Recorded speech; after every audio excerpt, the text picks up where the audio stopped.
Jesus. Hallelujah.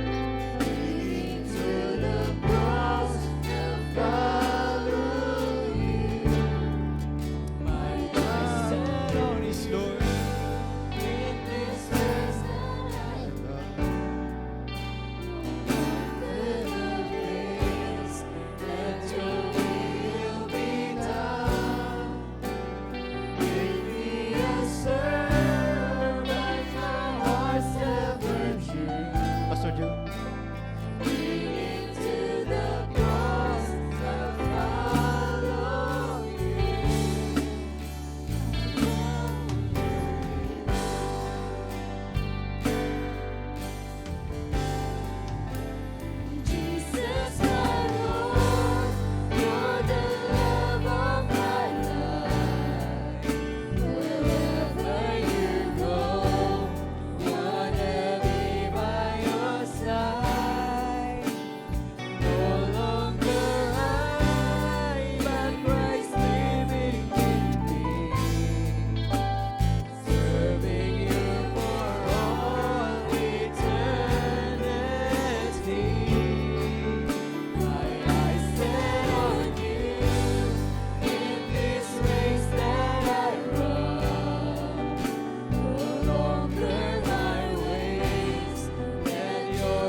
Praise God. Tayo manalangin. Aming Diyos, purihin ka sa umagang ito. Salamat muli sa lahat ng mga biyaya at kagandahang loob mo na aming naranasan. Sa mga araw na lumipas, kagalingan, kalakasan, pagtugon mo sa aming mga dalangin, niluluwalhati ka namin. At sa araw na ito, ang lahat ng pasasalamat ay sa iyo lamang aming ibinabalik. At patuloy kang maghari sa aming mga buhay. At sa pagpupuri ng iyong mga banal ay makasumpong ka ng trono ng luklukan sa aming mga buhay. At itulot mo na ikaw, ang aming buhay na ito, Diyos, ay palaging nasa iyo lamang, lumakad sa iyong salita at sa iyong kalooban hanggang sa matapos ang panahon na iyong itinakda sa bawat isa. Pinupuri ka at niluluwalhati at pinagkatiwala sa iyo ang huling bahagi ng iyong gawain. Pagpalain mo ang iyong mga salita at samahan kami sa kabuuan ng gawain ito. Sa pangalan ng Panginoong Jesus. Amen and amen. Praise the Lord. Ating palakpakan ng Panginoon. Lahat tayo sumigaw ng praise the Lord. Praise the Lord. Praise God. Be seated. May kaunti pa namang oras. Magandang umaga sa inyo. At sa lahat ng, kung may panauhin tayo, so na-announce ng ating fellowship na darating. At ako ay nagagalak din sa mga outcome ng aming mga pagmi-meeting. At bagamat ito ay one-day fellowship lang, ay samantalahin natin at gamitin natin ng lubos ang pagkakataon. So I pray na walang makakamiss ng one-day fellowship. Pinakamalapit na ito para sa atin mga kapatid. Kung walang pamasahe ay kayang lakarin. Papunta doon, pababa ng Tikling. Okay? So ang mga taga Maynila nga taon-taon naglalakad papunta Antipolo. So tayo ay kaya natin 'yan. Kung talagang walang pamasahe. But I'm sure may provision ng Panginoon para sa bawat tahanan. Kaya meron tayong contribution dahil meron tayong pupunuin na at least 20,000 para sa ating share sa fellowship. Bawat church ay 20,000 minimum. So tayo naman ay bubuo rin ng 20 pataas. Kaya kung kaya nating mag-contribute at least 300 per person, na-announce na ba yan? Wednesday, ano? 300 pataas yan, mga kapatid. So, mas maganda ang blessing ng Panginoon sa buhay nyo ay mas taasan nyo. Malapit lang, hindi kayo kukonsumo ng maraming gasolina. So, yung panggasolina nyo, extra nyo sa contribution para malaki-laki ating share dahil sa fellowship ay wala ng offering collection. Kahapon kausap ko si Pastor Dudong at in-invite ko rin siya. Although hindi siya nag-confirm, pero yung ating ipag-pray na siya ay makarating at pati si Pastor Jestony na sana ay makarating din sila. So, let's pray for that. At hindi lang naman tayo apat na church, mga kapatid, dahil yung ibang pastor from sa Samar tsaka sa Masbati ay kasama naman natin. So, marami pa rin tayo. At ang aking bayaw, si Brother Abe, ay darating din. Although hindi siya makakapangaral, pero kasama natin. So, sila Brother Gerson ay darating din. Sila Brother Edsel, napag-usapan na namin yan. Ngayong December ay pupunta sila at magkakaroon din ng parang maliit na reunion ng mga workers after ng fellowship. So, purihin ang Panginoon sa kanyang mga ginagawa. Amen? At kasabay nito ay bagamat nagkaroon ng mga problema previously patungkol sa pagkilala kay Brother Ed, pero si Brother Ed ay manggagawa ng Diyos ever since. Sa panahon pa ng aming kabataan, siya ay tinawag na ng Panginoon para mangaral at ngayon ay binigyan siya ng Diyos ng responsibility ng mga siwa ng gawain. So, kagalakan ko na siya ay kilalanin na pastor ng isang local church, ang Baclaran. Anong pangalan ng church nila? Hope, Christ in You, the hope of glory. Alright? So, huwag kayong mahiyang kilalanin si Brother Ed na pastor. Sometimes it takes time din para masanay na i-address ang isang manggagawa na pastor. Katulad ako, medyo sanay akong tawagin siyang Brother Ed. So, kung tinatawag ko siyang Brother Ed, ay hindi naman yun pagbaba sa kanya or pag-deny na siya ay manggagawa. Yun ay nakasanayin lang namin. Pero pagdating sa mga formal na mga situation, ay we want to make sure na ina-address ang mga manggagawa as they are. So, salamat sa Diyos sa kaniyang mga gawa sa ating buhay. At bago ko mangaral, dahil hindi ako nakapunta doon sa kasal ni Brother Ariel, so sabi ko sa kanila, ngayon ko ibibigay ang aking blessing sa bagong kasal. So, pwede bang tumayo, Brother Ariel? Sister Janice, ilang minuto lang mga kapatid na nais kong ipag-pray ang bagong kasal upang igawad ang blessing ng Panginoon sa kanila. Ito lang sa harap. Congratulations. Hindi ko na kayo ikakasal ha. Kasal na kayo eh. So, lapit kayo. Aking papatungan ng kamay. Tayo po'y manalangin sandali. Dakilang Diyos, purihin ka sa oras na ito. Nais kong itaas sa iyo ang bagong kasal na magkasintahan, si Ariel at si Janice, Panginoon. At sila ay nangakong magsama at mag-iibigan at makikipamuhay sa isa't isa mula sa mga araw na ito, Diyos. At sila ay nais kong itaas sa iyo sapagkat nangako ka na anuman ang aming kalagan sa lupa, yung kalagan sa langit. Ano man ang aming gapusin sa lupa, yung gagapusin sa langit. Sa oras na ito, Lord, ay nais kong ibigay ang blessing sa bagong kasal bilang lingkod mo at tagapangasiwa ng iyong munting gawain sa lugar na ito. At nakita ko ang kanilang pagmamahal sa iyo at sa iyong mga salita, pagmamahal sa iglesia, pakikibalikat, sa ministry, at ang kanilang pagsisikap na ituwid ang mga bagay na naging pagkakamali at ngayon sa iyong harapan sila iyong pinag-isa na Panginoon. Kaya nais kong ibigay ang iyong basbas at ang pagpapala ng kalangitan na iyong ibuhos na masagana sa buhay nila at gawin mo Panginoon mabunga ang kanilang pagsasama. Gawin mong buksan mo ang bintana ng kalangitan para sa kanilang buhay. Sa lahat ng kanilang mga pangangailangan, sa lahat ng kanilang mga mararanasan, O Diyos, Ikaw ay sumama sa kanila, gabayan mo sila at gawin mo, Panginoon, ang kanilang tahanan ay maging isang tahanan ng pananampalataya, tahanan ng iyong salita, tahanan na kung saan Ikaw ay naluluwalhati at Ikaw ay nalulugod. At Amang Banal, hindi namin dinadalangin na walang maging problema ang kanilang pagsasama. Subalit ang aking dalangin, Lord, ay ipagkaloob mo ang pagtatagumpay para sa kanila. Bigyan mo sila ng karunungan, bigyan mo sila ng kalakasan sa pananampalataya, na ingatan ang iyong salita, ingatan ang iyong mga pangako, at huwag maniwala at makinig sa mga bulong ng kaaway upang sirain at wasakin ang kanilang pagsasama. Sa iyo, Panginoon, ikaw ay pinagkatiwala ko ang kanilang buhay. Sa dakilang pangalan ng Panginoong Kristo Jesus. Amen. All right. Congratulations ulit. Thank you. So, God bless you. Praise the Lord.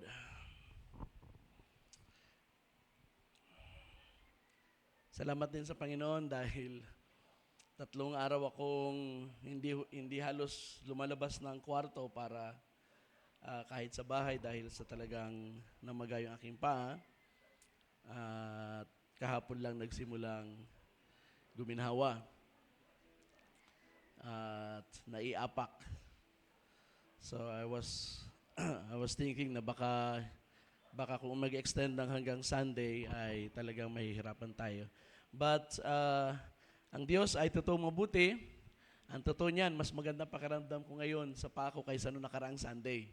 Nakaraang Sunday ay masakit na rin siya. Tapos gumaling ng Lunes at Martes. Nakapag-attend kami ng meeting ng mga pastors. And then pag Wednesday ay nag-flare up na naman. So, ang Diyos ay totoong dakila sa kaniyang mga pangako, kaya siya ay luwalhatiin. Hallelujah.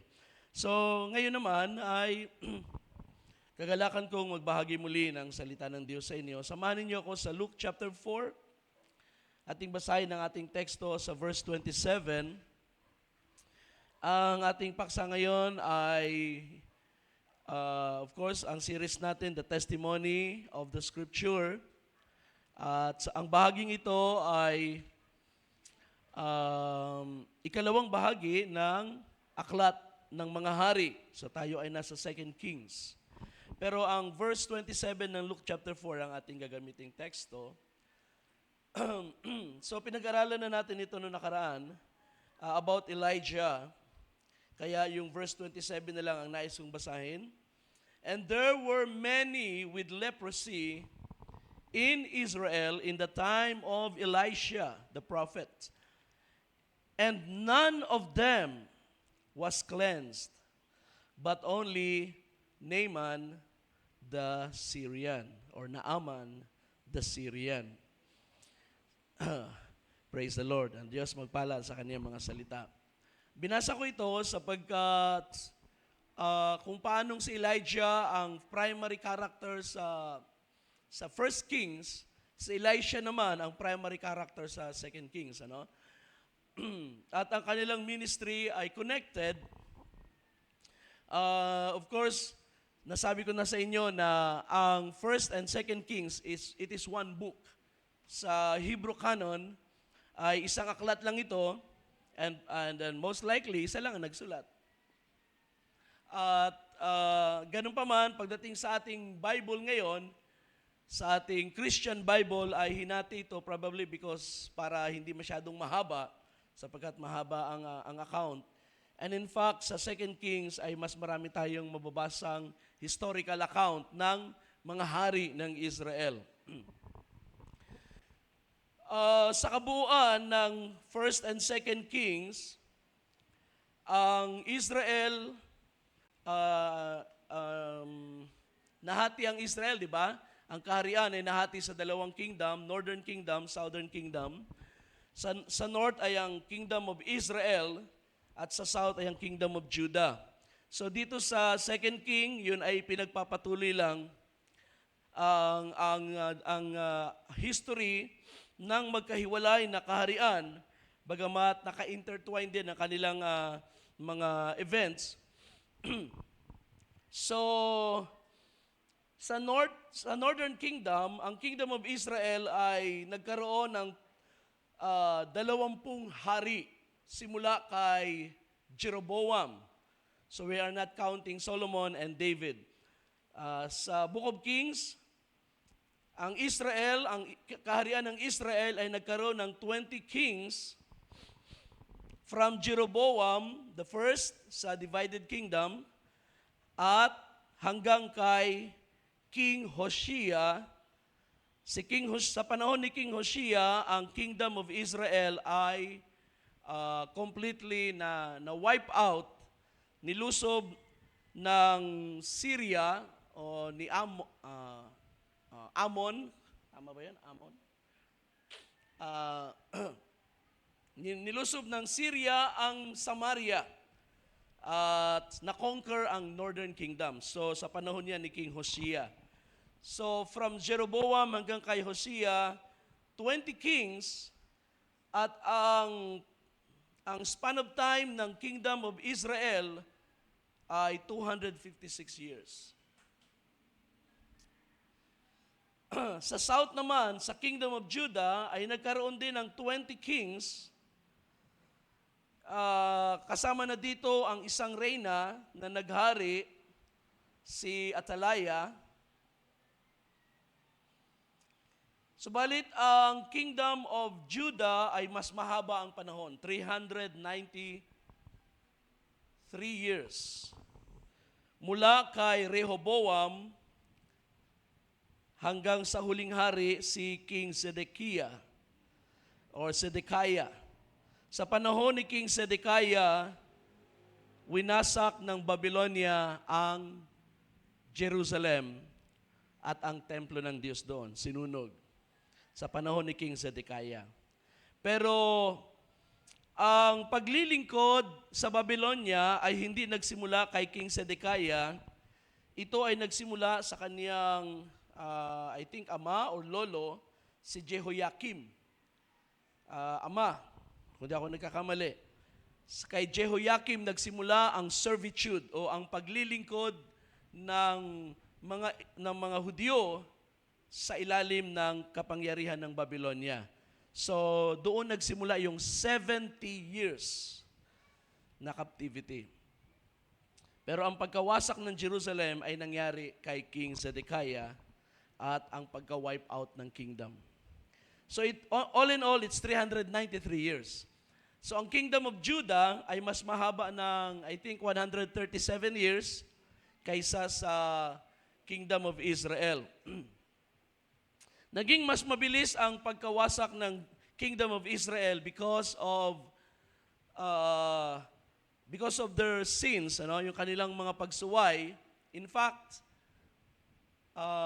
sa mga accounts na aking nabasa o sa mga commentaries na nabasa ko, walang hari sa Northern Kingdom na naging mabuti. Lahat ng hari ay naging masama as far as my research is concerned. Samantalang sa Judah, marami ring naging masamang hari, pero mayroon pa ring mga naging mabuting hari. So, and there was a time na 3 hanggang 4 na mga mabubuting hari ang nagpalit-palit. Although hindi sila completely mabuti in the sense na nalugod ang Diyos completely, pero generally, ang kanilang panahon ng paghahari ay mabuti dahil meron silang mga hakbang na ginawa na nagbigay ng kaluguran sa Diyos. Samantalang sa South, wala tayong mababasang ganong account. The only king na masasabi kong pwede nating sabihing mabuti ay si Haring Ahab. At yun ay dahil lamang sa nung siya ay sinaway ni Prophet Elijah, I think si Prophet Elijah or si Elisha, siya ay nagsisi. At sabi ng Diyos, dahil sa nagsisi si Ahab, hindi ko gagawin sa panahon niya ang sinabi kong wawasakin ko ang kaniyang pamilya. Gagawin ko ito sa kaniyang anak. So yun ay ginawa ng Diyos na after ni Ahab ay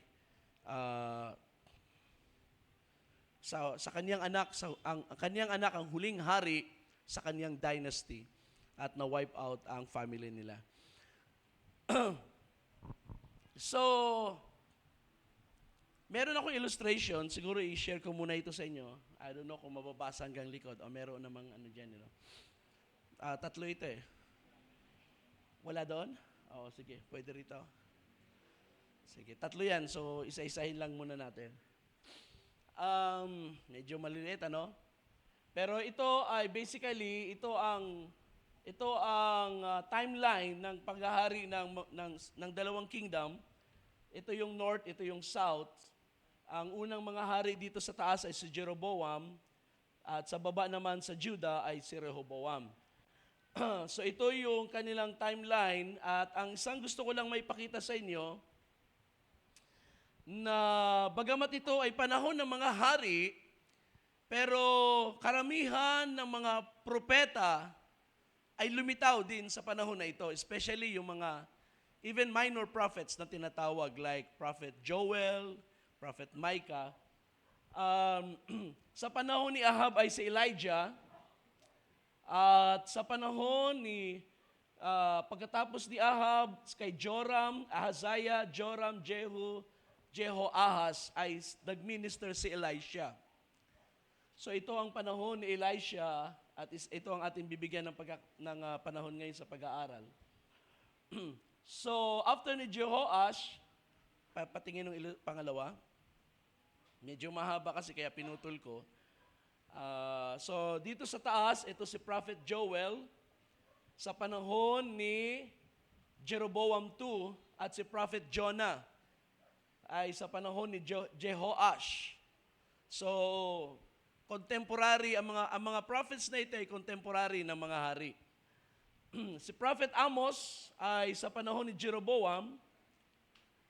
At sino pa? Ito si Prophet Hosea.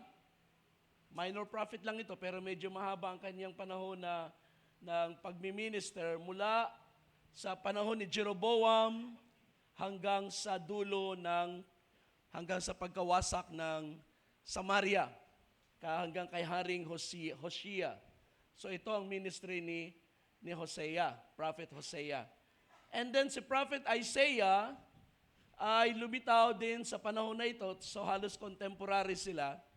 At si Isaiah, mababasa niyan sa kanyang aklat ni Prophet Isaiah, ay nagminister siya sa panahon ng tatlong hari, Jotham, Ahaz, at Hezekiah.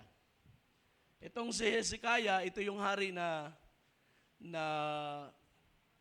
ito yung hari na humingi ng tawad sa Panginoon dahil siya ay mamamatay na at siya ay dinagdagan ng Panginoon ng another 15 years. Yeah, I think ito yung hari na yun.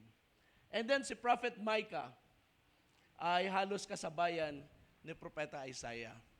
So, pinapakita ko ito sa inyo para may clarify natin ang isang statement. Meron kasing statement sa message na nagsasabing walang dalawang propeta na lumitaw sa isang panahon. So, para bang ipinapakita na for every time na pagdeal ng Diyos sa lupa, isang prophet lang ang lumilitaw and then pagtapos ng isang prophet ay another prophet naman. Pero dahil sa nag-aaral tayo ng Bible chronology, we find out na maraming mga prophets ay contemporaries. Okay? Even major prophets, hindi lang minor prophets, even major prophets. Anyway, wala naman talagang major and minor prophets eh. Meron lang tayong tinatawag na minor prophets because sa ating Christian Bible, sila ay nag-group doon sa grupo na mga propetang kaunti lang ang naisulat. So, tinatawag nating minor prophets kasi kaunti lang yung kanilang mga writings. Like, si Amos, ilang chapter lang ang Amos? 4. Si Habakkuk, ilang chapter lang ang Habakkuk? Meron nga na isang chapter lang. Si Panaya, kung di ako nagkakamali, isang chapter lang. Samantalang, pag sinasabi daw major, ito yung mga prophets na maraming sinulat. Jeremiah, Daniel, Ezekiel. Now, even major prophets ay contemporaries ang iba sa kanila. So we have Isaiah, contemporary siya kay Hosea at kay Micah. Micah, Prophet Micah.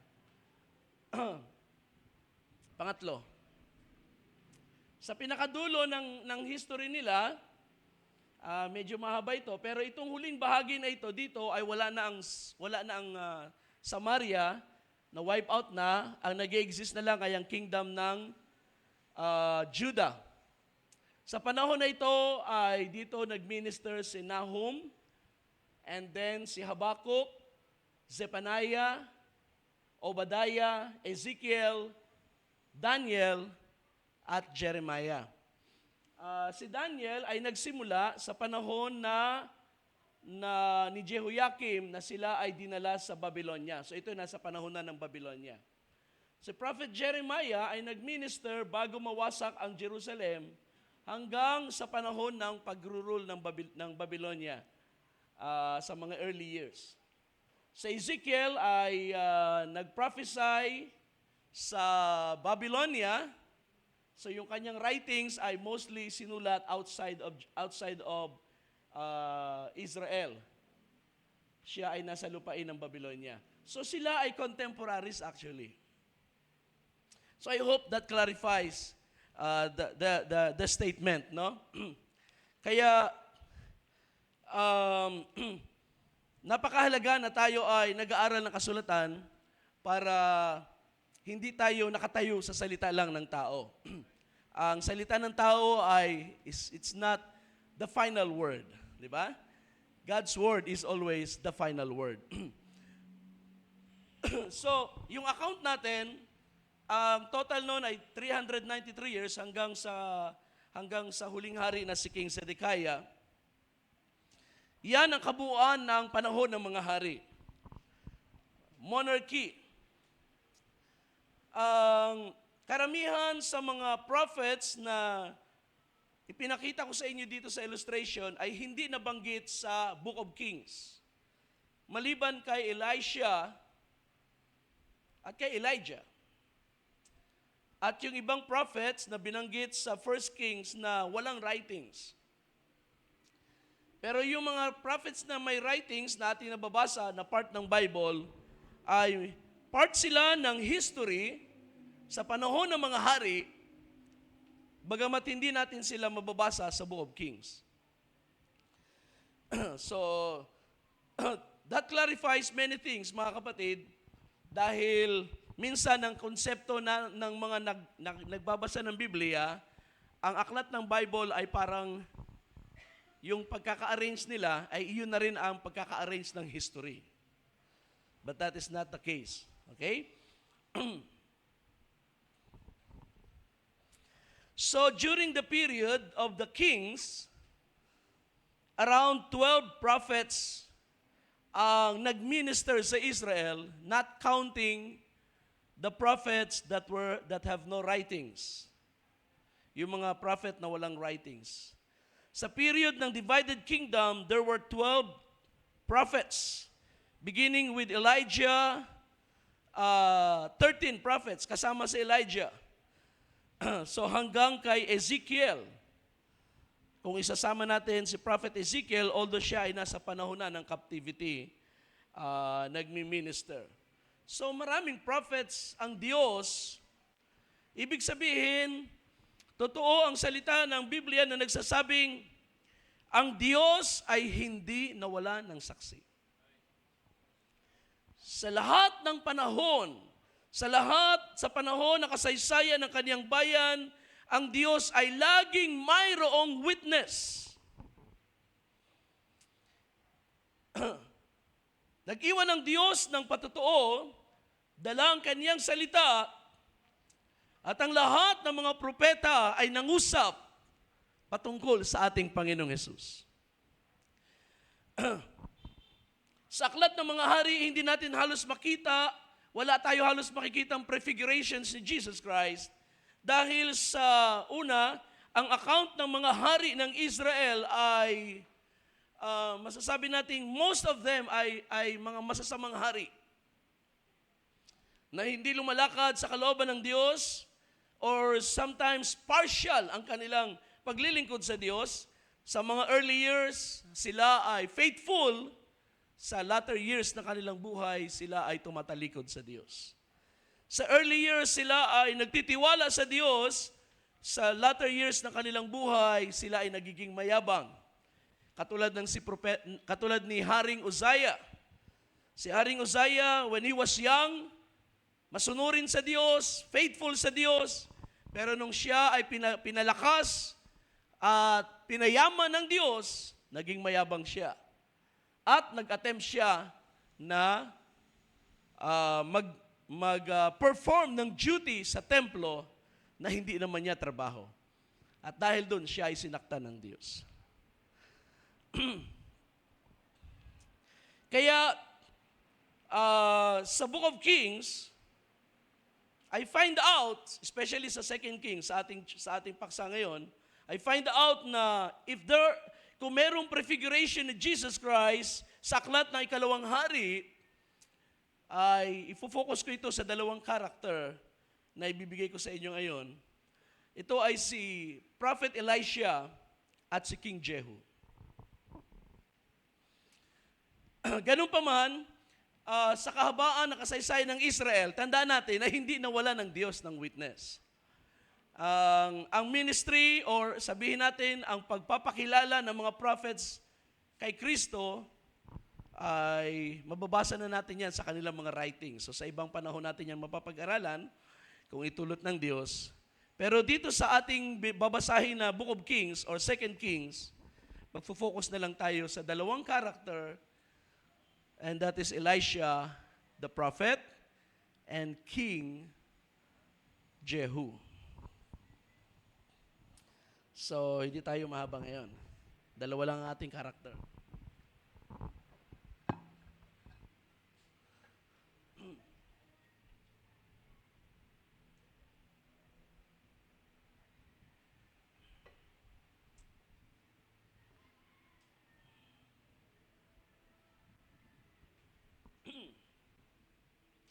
Okay, so, bago tayo magbasa sa Old Testament,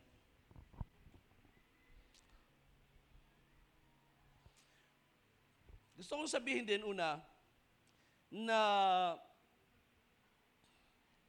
ang dalawang office na ito ng prophet and king,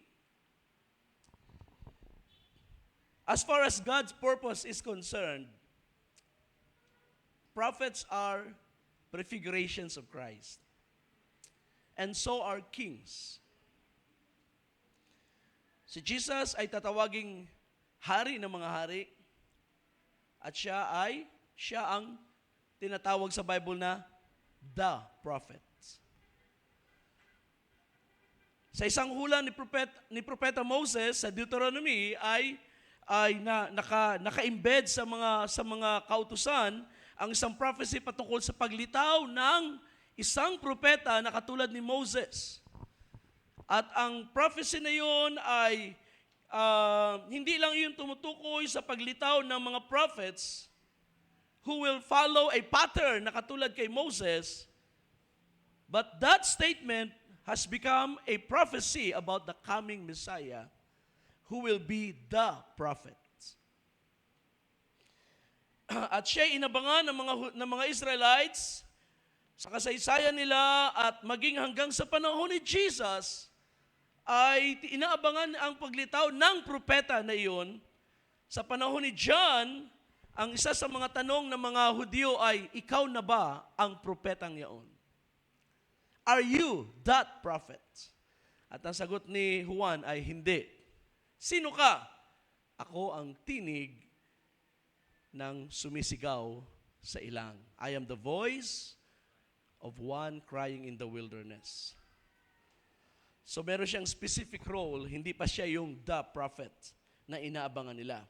Kaya ang kingship at ang role ng prophet ay technically ito ay prefigurations ng Panginoong Jesus.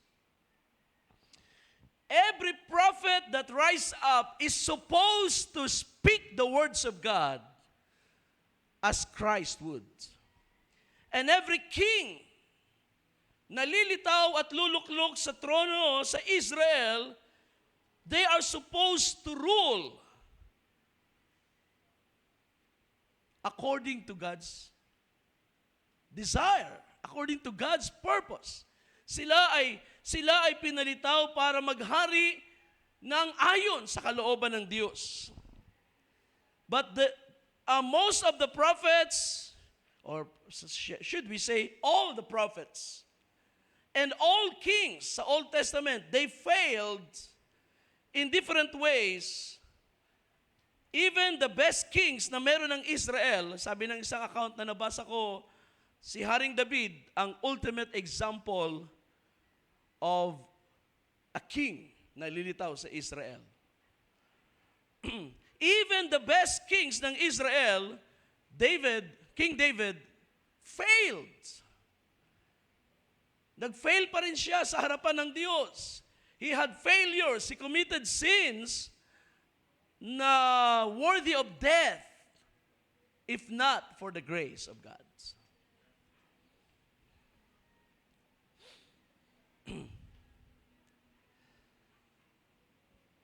Ganun pa man, God has allowed them to rule. Inalaw ng Diyos na sila'y maghari. Inalaw ng Diyos ang mga prophets, pinalitaw para magsalita ng salita ng Diyos, to speak the words of God, and they perform their duties ayon sa sukat na ibinigay ng Diyos sa kanila. But all of them pointed towards the coming Christ. Okay? Kaya, even the worst king sa Israel, ang kanyang trono o ang kanyang rule as king ay prefiguration ni Jesus Christ. Bagamat hindi natin makita ang character, hindi natin makita ang larawan ni Kristo in the sense na they are corrupt, but the office itself bears that image. Parang katulad din lang yan sa image of God na nasa tao. Every man and woman na lumitaw sa lupa at ipinanganak, we were created in the image of God. But because of the power of sin na nakurap ang ating human nature, yung image na yon ay hindi na nakita at hindi na na-restore sa buhay natin. We act like animals. Naging marumi tayo, naging makasalanan tayo. At ang larawan ng Diyos ay hindi na nakikita sa atin. Ganun pa man, God in His sovereign will ay may inihandang isang plano na kung saan ang larawang nasira sa tao, ang larawan ng Diyos na nasira sa tao ay kanyang i-demonstrate sa lupa in the person of Jesus Christ. Kaya when we see Jesus, not only do we see, ang nakikita natin ay hindi yung isang nilalang na nilikha sa larawan ng Diyos. What we see is the very image of God. Amen? He is the image of the invisible God, Jesus. Ganon din naman sa mga prophets and kings. We see the image of Christ in corrupted, sapagkat lahat sila may failure. Pero purihin ng Diyos sapagkat when the right time came, nang dumating ang tamang panahon, lumitaw ang anak ng Diyos, ang perfect na larawan.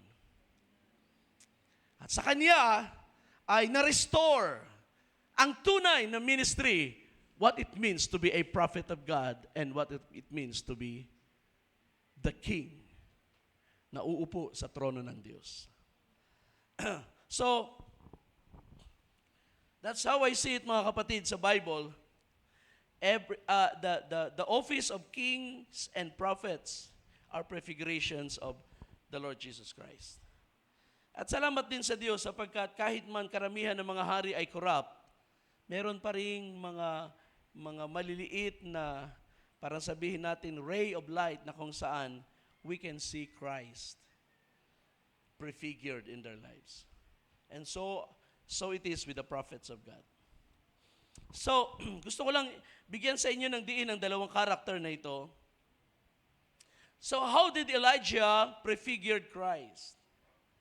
Sino sa inyo ang familiar na sa buhay ni Elias? I'm sure yung mga Bible teachers natin sa mga bata ay very familiar, no? Sa Eliseo, sa Tagalog ay Eliseo. Elisha.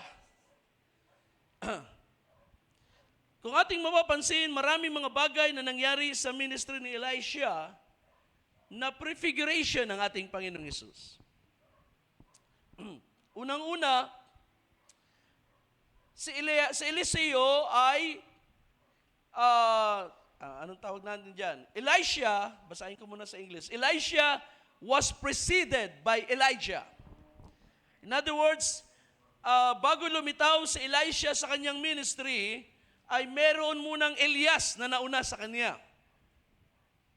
Ang kanyang ministry ay connected sa ministry ni Elias, ni Elijah.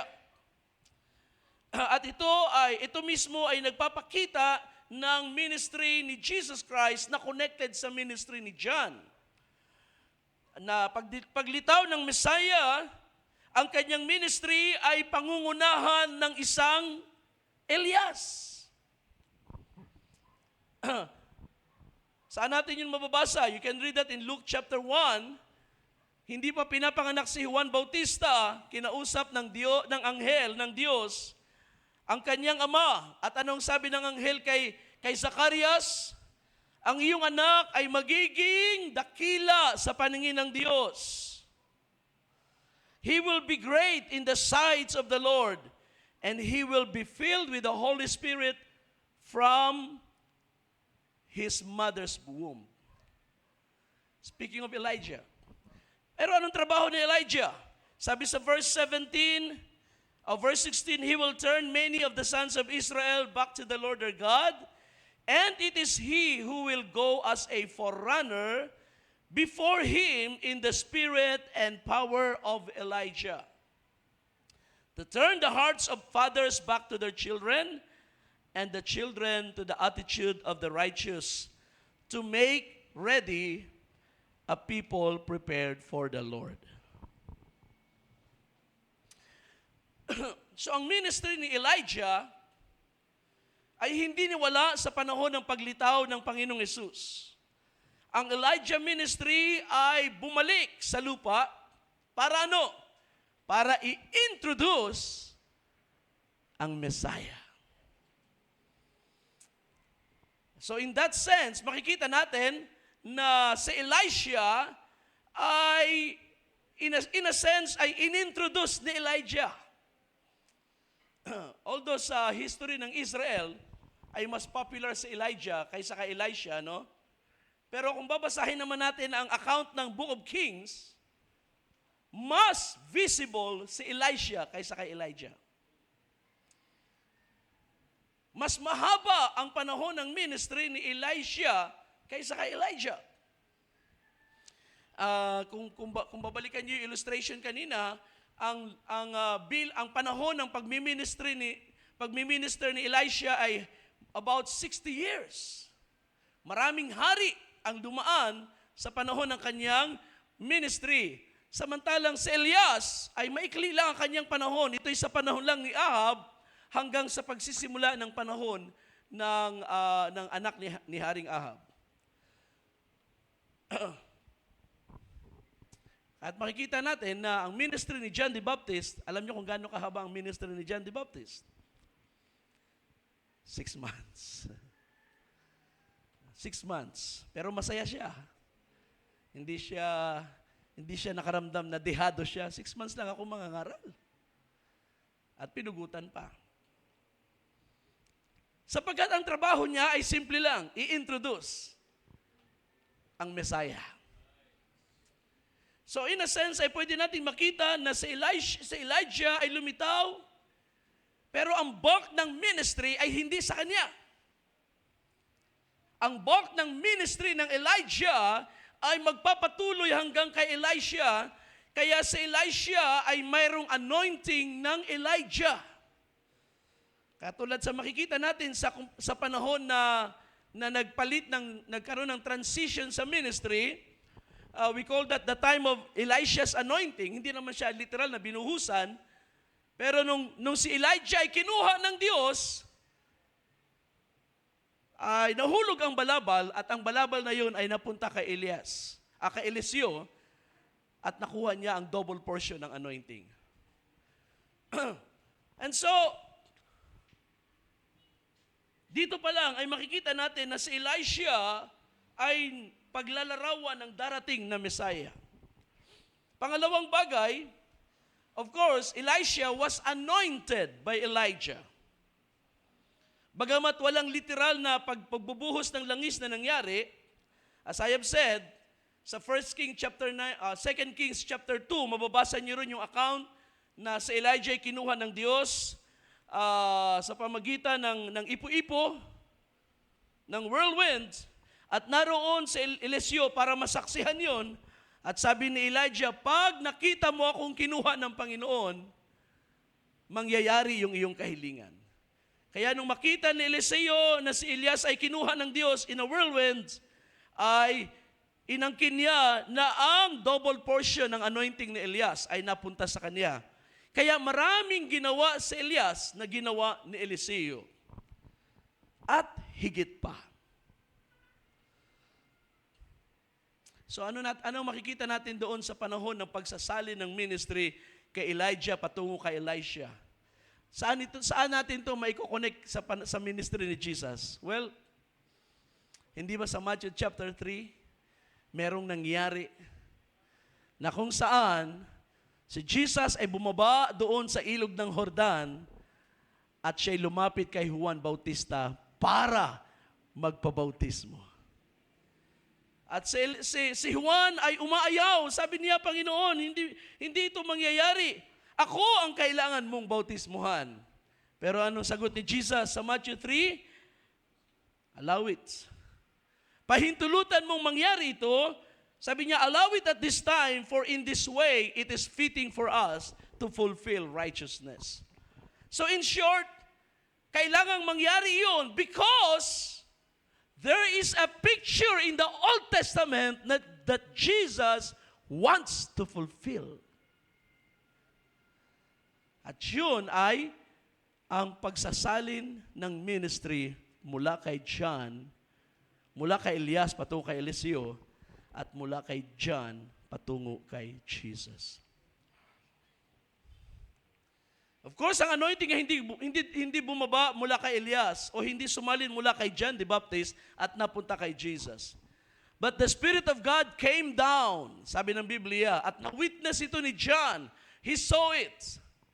Ang kaibahan dito, si Elias ay umakyat, samantalang dito sa panahon ni Jesus, ang Espiritu Santo ay bumaba at nanahan kay Jesus.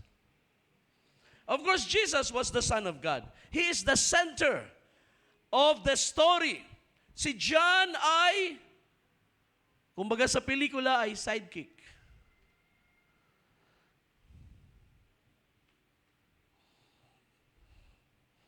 Kung si Jesus ay Fernando po, si John the Baptist ay sino? Diba? Si FPJ, lagi may sidekick yan. Hindi yun nawawala sa mga pelikula niya.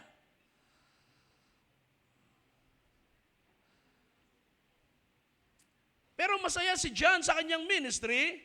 Ginampanan niya ang kanyang ministry because he was fulfilling a prophecy. He will go in the spirit and power of Elijah, who will go to prepare a way, a people for the Lord.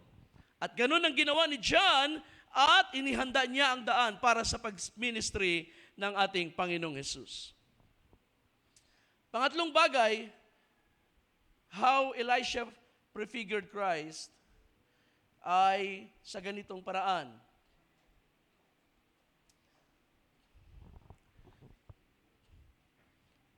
Ang panahon ng ministry ni Elisha, of course kasama si Elijah, bagamat nauna lang, ang panahon ng ministry ni Elisha ay sa panahon ng mga hari ng Israel. Now this means a lot. Elisha ministered during the time of kings in Israel. And that is not coincidence, hindi ito nangyari o nagkataon lamang. God has already determined it. Sapagkat Elisha was going to prefigure Jesus Christ. And what do we see sa panahon ni Jesus? Sa pasimula ng ministry ni Jesus, in fact, kaya nga kinukunay ko lagi si Elias kay Eliseo, Sapagkat when Jesus began His ministry, He was continuing what John the Baptist had begun, had started. Ano ang sinimula ni John the Baptist? Paano siya nangaral? Ang sabi ng Matthew chapter 3, now in those days, John the Baptist came preaching in the wilderness of Judea, saying, repent, for the kingdom of heaven is near. Sa ibang account ay, for the kingdom of God is near. At nang si John ay nawala na sa eksena, binautismuhan si Jesus at nagsimula si Jesus ng ministry, sabi ng 4 verse 17 sa Matthew, from that time, Jesus began to preach and say, repent, for the kingdom of heaven is at hand. So we can say na ang prophetic ministry ni Elijah at ni Elisha ay directly connected sa kingdom of God. They are supposed to be present sa panahon ng kingdom sa Israel. Alam niyo ba ang role ni Elisha at ni Elijah, especially Elisha, sa ibang mga commentaries ang tawag sa kanya ay kingmaker. Kingmaker. May ilang mga hari na inanoint ni Elisha, at yan ay pupuntahan natin mamaya. Even a king na hindi Israelite, ay inanoint ni Elisha according to God's instruction. So, ang ministry ng Elijah na nagpatuloy kay Elisha ay isang prophetic ministry na connected sa kingdom. It is tied up with the kingdom, and that is why ang kanilang ministry ay prominent sa kasaysayan ng mga hari ng Israel.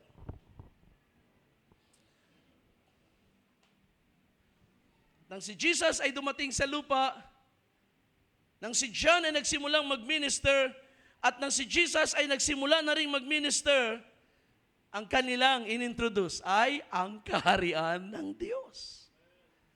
Is that coincident, mga kapatid? Yan ba ay nagkataon lamang? Well, I believe yan ay plano ng Diyos.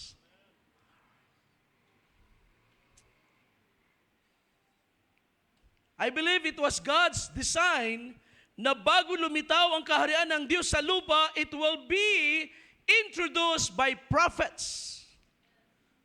It will be proclaimed by prophets. At hindi lang yun. Kapag ang kingdom of God ay ma-establish sa lupa, it will be anointed. The king will be anointed by God's prophets. And that is the reason bago si Jesus maghari, the Jews were expecting na pag dumating ang Messiah, He will be their king. Siya yung hari na luluklok sa trono ni David at i-restore ang kingdom at dadaigin ang mga kaaway. Yes, pero bago yun mangyari, yun ay sa second coming ni Jesus Christ. He will be King of kings and Lord of lords. But before that comes, kailangan murang merong prophetic anointing na lilitaw sa lupa na mag-i-introduce ng kingdom na darating.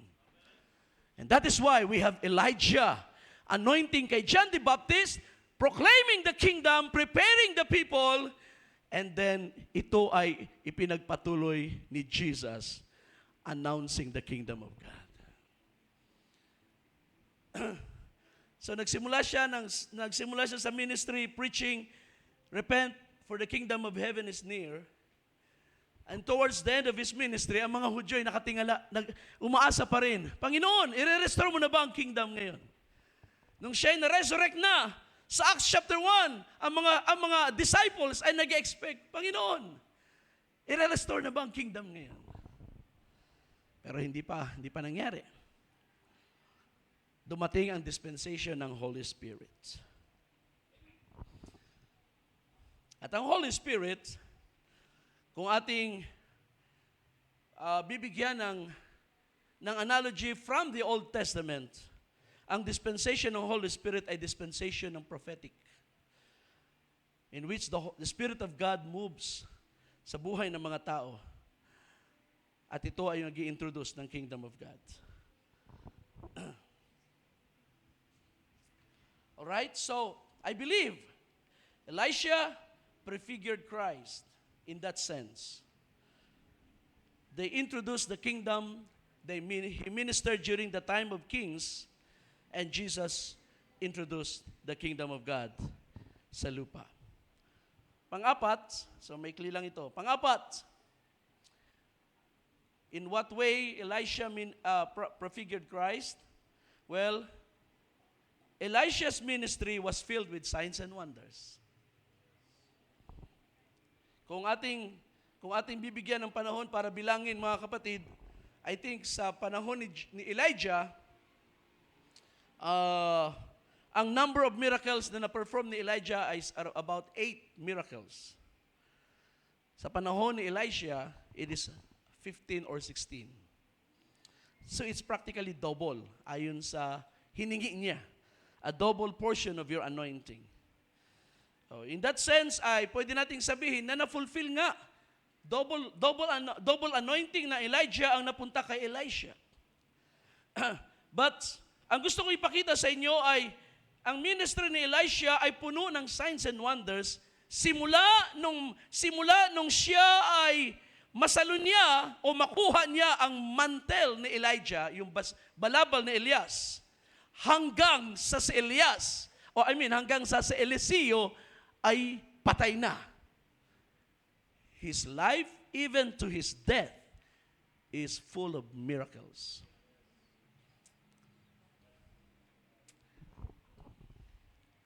Siguro kung aalisin natin si Moses, hindi natin ibibilang sa Moses, si Elisha ang may pinakamaraming miracles na ginawa sa Israel, sa kasaysayan ng Israel. Kaya nga nag-iisip ako, bakit mas popular si Elias kaysa kay Elisha? Mas hinihintay ng mga tao si Elias kaysa kay Eliseo. Well, wala naman kasing prophecy na darating sa babalik sa Eliseo. Pero mayroong prophecy si Malachi, Elijah, I will send you Elijah the prophet. Now, Elisha's ministry was filled with signs and wonders. At ito pa yung maganda rito. May similarity ang signs and wonders ni Elisha at ni Jesus Christ. Ilan sa mga mapapansin ninyo? Una, si Eliseo nagpagaling ng kitongin. Si Jesus ba nagpagaling ng kitongin? Right. Pangalawa, si Eliseo ay nagpalutang sa tubig ng isang bakal. Si Jesus ba ay nagpalutang? Si Jesus ay lumakad sa ibabaw ng tubig. Si Eliseo ay nagpadilat ng bulag. Ginawa ba ito ni Jesus? Yes. Sino yung pinadilat ni Eliseo na bulag? Actually, binulag niya yun at pagkatapos ay pinadilat niya. Yun yung sundalo ng Syria na gusto siyang hulihin. Gusto siyang hulihin dahil siya raw yung nagre-report ng activity ng militar ng hukbo ng Syria, binabalita sa hari, kaya hindi nila mahuli-huli, makapture ang Israel. So, binulag niya at pagkatapos ay pinadilat niya. And Jesus, ganun din sa kanyang ministry. Ano pa? Elisha fed thousands. In fact, 2 beses itong ginawa ni Elisha. Una, yung mga sundalo na binulag niya, pinakain niya yon. Pangalawa, there was a time sa panahon ng isang hari na nakubkob sila ng Syria at wala ng pagkain. At si Eliseo ay nag-prophesy, sabi ng Panginoon, kinabukasan ay babagsak ang presyo ng pagkain. At yun ay nangyari. At nakakain ang Samaria at sila'y nabusog. Si Jesus ba nagpakain din ng libong mga tao? There were so many similarities. Si Eliseo ay nagbango ng patay. And of course, si Jesus ay nagbango ng patay. There was a woman, merong babae o mag-asawa na walang anak, binigyan niya ng anak, nagulat si Eliseo na sila yung magkakaanak, and then nung lumaki ang bata ay namatay. At yun ay binuhay ni Eliseo sa kapangyarihan ng Diyos. So Elisha raised the dead, Jesus also raised the dead. And then, nung si Eliseo ay namatay na, may isang account sa 2 Kings na si Eliseo ay patay na at nailibing na, and then there came a time na meron namang mga Israelite na maglilibing ng kanilang patay, at sila ay naabutan ng pagdating ng mga kawal ng Syria at natakot. Iniwan nila yung bangkay at nahulog ito at napunta doon sa libingan ni Eliseo. At nang ang bangkay ay dumikit sa bangkay ni Eliseo, nabuhay yung lalaki. So even when he was dead, he was performing miracles. Well, ito ba ay merong similarity kay Jesus? Exactly. But of course, ang miracle ni Jesus ay greater. Siya yung nabuhay na muli. Hallelujah. Jesus rose from the dead at hindi nakaranas ng kabulukan ang kaniyang katawan. At kung si Jesus ay nag-perform ng miracles nung siya ay nasa lupa, ngayong siya ay nasa langit, mas maraming miracles na ang ginawa ng ating Panginoong Jesus.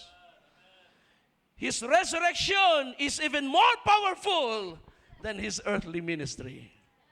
That is true. So there are so many similarities. Kaya naniniwala ko si Elisha ay larawan ng Panginoong Jesus sa kaniyang panahon. Pwede ko pang idagdag si Elijah o si Elisha ay nag-ministry.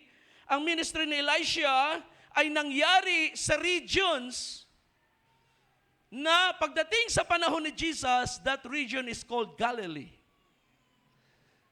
Sa panahon ni Elisha, it is in different names like Valley of Jezreel at iba pa. Pero pagdating sa panahon ni Jesus, it's the same place practically. The area of what is called Galilee ay bahagi ito ng Kingdom of Israel sa panahon na yun. Kingdom of Israel na ang capital ay Samaria. Remember si Jesus nagpunta sa isang Samaritan woman. At yun ay hindi ina-acknowledge ng mga Hudyo sa Jerusalem na totoo nilang kamag-anak. Sila ay mga half-Jew, half-Israel, half-Gentile. So ang ministry ni Jesus at ni Elisha ay nangyari in the very same region or area ng lupain ng Promised Land. Na panghuli, si Elisha, alam niyo ba na si Elijah ay loner? Si Elijah ay, kung tawagin natin ay Lone Ranger. Siya ay man of the wilderness. Si John the Baptist ay ganun din, loner.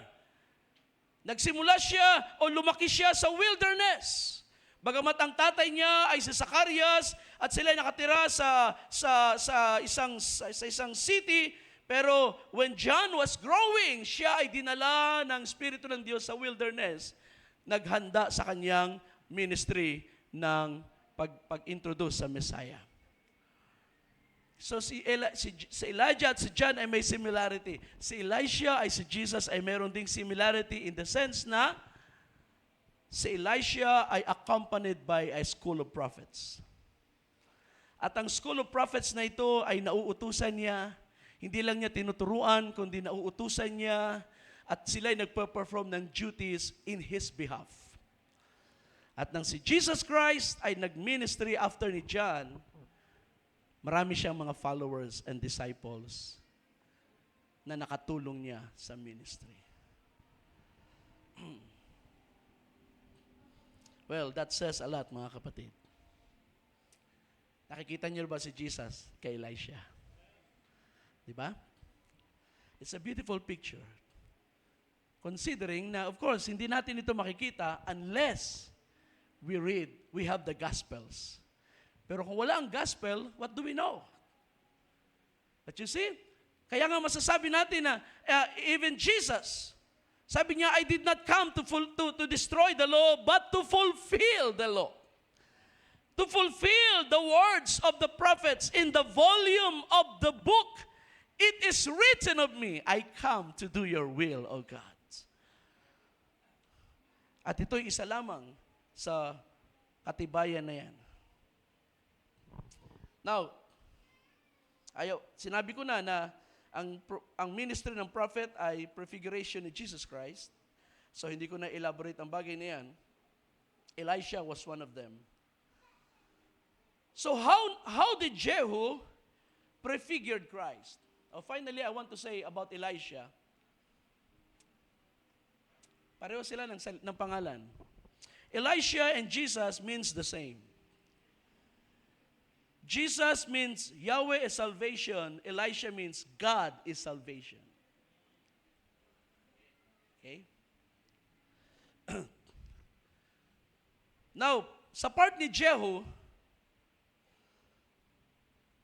the name Jehu means Yahweh is He. Kung ito ay ipopronounce ng Hudyo, ang pronunciation ay Yehu. Not Jehu, Yehu. Yehu means Yah or Yahweh, shortened ng Yahweh. Yah is He. In other words, siya ang Diyos. And if Jesus is prefigured in Jehu, then Jesus is He. In other words, si Jesus ay hindi lang basta siya ay tao, siya ang Diyos na nahayag sa laman. Kaya, merong statement ang prophet na ang Jehovah sa Old Testament ay Jesus sa New Testament. Of course, siya na pwede ma-misinterpret, pero the substance is there na ang Diyos na nakilala sa Old Testament ay nahayag ngayon sa New Testament in the person of Christ. So we can say the same. Yahweh is He. Hallelujah. So how did Jehu prefigured Christ? Number one, Jehu was anointed king to finish what Elisha has started. Well, number one, Jehu was anointed king. Maraming mga hari, of course, na pinapahiran. The first king na pinahiran ay si Saul, and then David, and then Solomon, and then I think Rehoboam was anointed. And then after that, wala na tayo mabasang account sa Bible. We can only assume na mayroong prophet na nag-assume ng duty na yon, especially sa kingdom of Judah, na nag-anoint sa kings na umuupo sa trono. Pero wala yung account sa Bible. Si Jehu, on the other hand, he was anointed king. Now, this is interesting, mga kapatid. Because, first of all, si Jehu ay hari sa kingdom of Israel. Yes, he was king in the kingdom of Israel. At sa kingdom of Israel, walang anointed king. There was only one anointed king, and that was Jehu, if I am not mistaken. Bakit ko sinabi ito? Because ang anointed king ay yung hari na luluklok sa Jerusalem, na anak sa lahi ni David. Yan yung anointed king. Nang ma-divide ang kingdom sa anak ni Solomon, si Rehoboam, ang 10 tribo ay napunta sa kanyang servant na si Jeroboam. Si Jeroboam ay nagsimulang maghari, pero walang prophet na nag-a-anoint ng king sa kanila. Until Jehu came. Now si Jehu ay inihula ng maghahari sa panahon pa ni Elijah. Now, puntahan natin sandali ang instruction ng Diyos kay Elijah, at ito ay makikita natin sa 1 Kings chapter 19. Remember, nang si Elias ay tumakas, natakot siya kay Jezebel.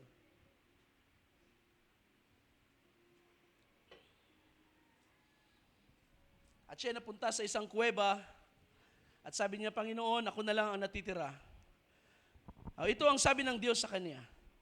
Verse 15, the Lord said to him, Go, return on your way to the wilderness of Damascus, and when you have arrived, you shall anoint Hazael king over Aram. Sa inyong Bible, maybe the word is Syria, king of Syria. Ang Nasbi ay bumabalik doon sa literal na name sa Hebrew, which is Aram. Yan ang unang pangalan ng Syria. So anong sabi ng Panginoon? You will anoint Hazael king over Aram. You shall also anoint Jehu, the son of Nimshi, king over Israel.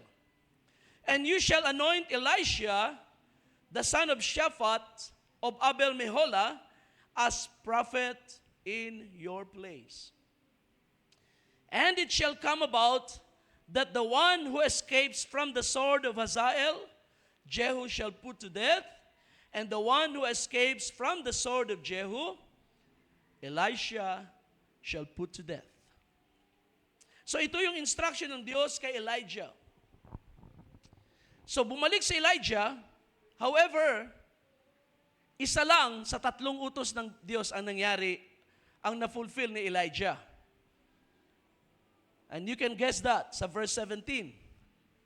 Pinuntahan niya si Elisha at nakita niya si Elisha na nag-aararo at sabi niya, sumunod ka sa akin. And from that time, Elisha followed Elijah. At hindi na yun matagal actually. Hindi yun mahaba. Maybe a few years. Hanggang sa si Elijah ay kinuha na ng Diyos. The other 2 instructions ay hindi nangyari kay Elijah. Subalit ito ay ginanap pa rin ng Elias. Kasi nga, si Eliseo ay tumanggap ng anointing ni Elias. In other words, ang ministeryo ni Eliseo ay continuation ng ministry ni Elijah. So yung hindi naganap ni Elijah sa kanyang lifetime, it must be fulfilled. Kaya pagdating ng panahon ni Elisha, siya ang nag-anoint na hari kay Hazael at kay Jehu. And we can read that in 2 Kings chapter 9. Tama ba? Ang pag-anoint kay Hazael ay sa chapter 8 nangyari, verse 7 hanggang 15. I-note na lang ninyo because I'm not going to read that part. Now that is very interesting because ang verse 7 ay nagsabi, Then Elisha went to Damascus. For no reason, na walang reason na ibinigay, siya ay nagpunta ng Damascus. And where is Damascus? Damascus is the capital city of Aram, of the kingdom of Aram, Syria. Okay, so, at nang dumating siya roon, nabalitaan ng hari, may sakit ang hari ng time na yon, nabalitaan niya at siya ay nag-utos sa kanyang servant, si Hazael.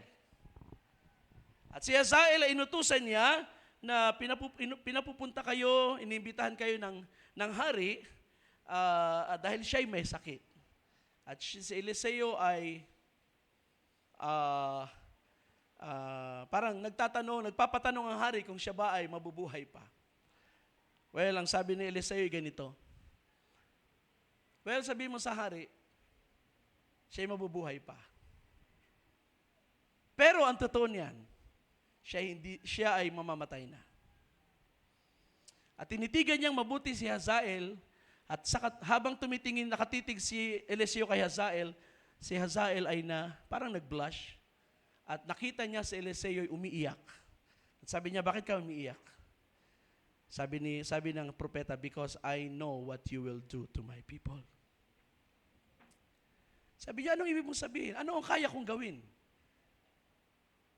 The Lord said to me that you will be king. The next king of Syria. And so it happened pag uwi niya, it turns out si Hazael ay may planong patayin ang hari. Pinatay niya sa higaan and Hazael became king. Okay. So, pagdating sa chapter 9, what happened is, si Jehu naman ang kanyang pinuntahan. Hindi ko na pa-elaborate. Meron akong magandang punto doon, pero hindi ko na i-elaborate sa ibang pagkakataon. 2 Kings chapter 9, dito natin mababasa sa Elisha, nagpunta kay Jehu, o nagpautos sa kanyang mga disciples, nagpautos siya na pahiran ng langis si Jehu. Now, tingnan natin, gusto kong basahin natin ang part na ito. Medyo mahaba lang hanggang verse 10. Because I want you to see the picture. So now Elisha the prophet summoned one of the sons of the prophets and said to him, "Get ready, take this flask of oil in your hand and go to Ramoth Gilead.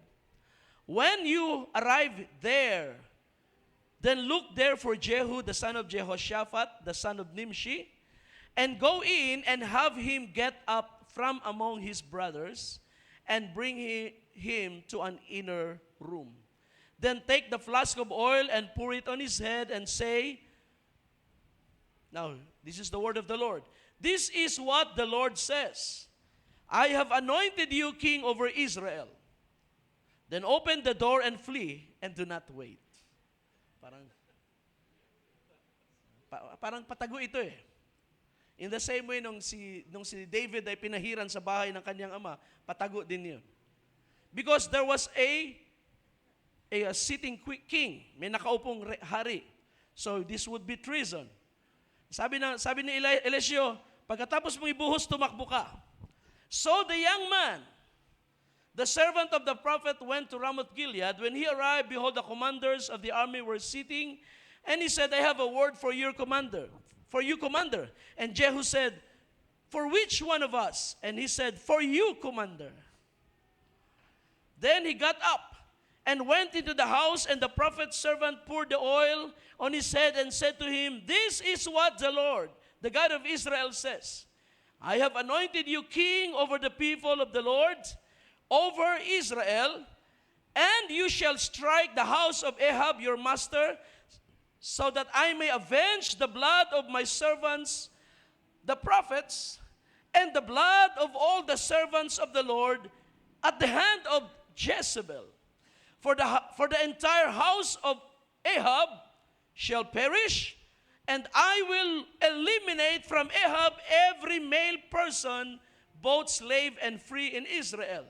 And I will take the house of Ahab like the house of Jeroboam, the son of Nebat, and like the house of Baasha, the son of Ahijah.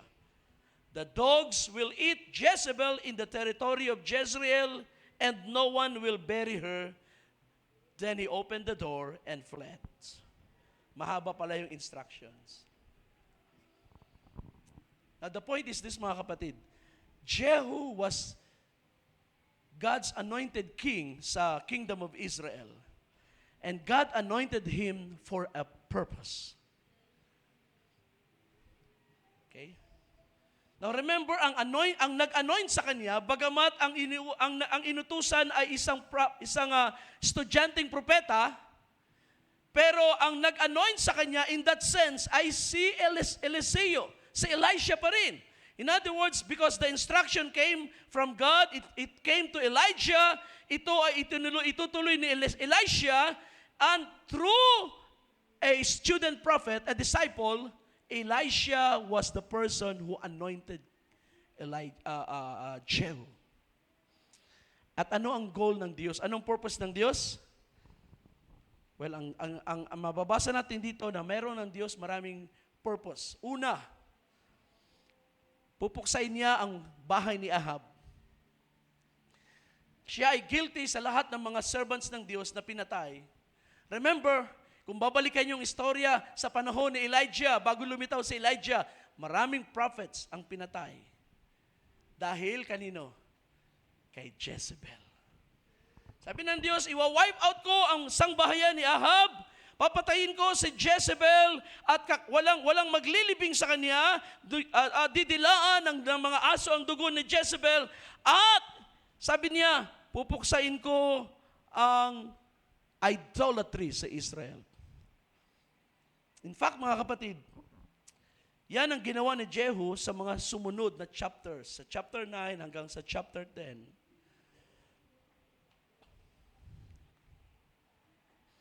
Anong ginawa ni Jehu? Ilista ko na lang dahil mahaba. Una, inassassinate niya si King Jehoram. Si Jehoram ang hari na kanyang pinalitan. Pangalawa, inassassinate niya o pinatay niya si King Ahaziah sapagkat itong si Jehoram at si Ahaziah ay nagsama one time para makipagdigma sa kanya at napatay niya ang dalawang hari na ito. Si Ahaziah ay hari ng Judah during that time. Pangatlo, pinatay niya si Jezebel sa chapter 9 verse 33. Siya inihulog sa wall. Pang-apat, pinuksan niya ang buong sangbahayan ni Ahab. The whole house of Ahab ay kanyang pinuksa. Wala siyang itinirang anak na lalaki. At panglima, pinatay niya ang lahat ng mga sumasamba kay Baal. Alam niyo kung paano niya ito ginawa? Pumunta siya ng Samaria at siya ay nagkunwari na sasamba kay Baal. Sabi niya, gusto kong sumamba in honor of Baal at gusto ko gawin natin ito lahat ng mga sumasamba kay Baal. Magsama-sama tayo sa isang lugar. At doon sa lugar na yon, naipon ang lahat ng mga worshiper ni Baal at pagkatapos sinara yun. At doon niya pinatay ang lahat ng mga worshiper kay Baal. Now, mapapansin ninyo mga kapatid, na ang ministry, ang trabahong ginampanan ni Jehu at ni Eliseo ay connected sa ministry ni Elijah. It's the same. Nang si Elijah ay nagsimulang lumitaw, the only reason na siya lumitaw is because lumalaganap ang Baal worship. Sino nag-introduce ng Baal worship? Si Jezebel.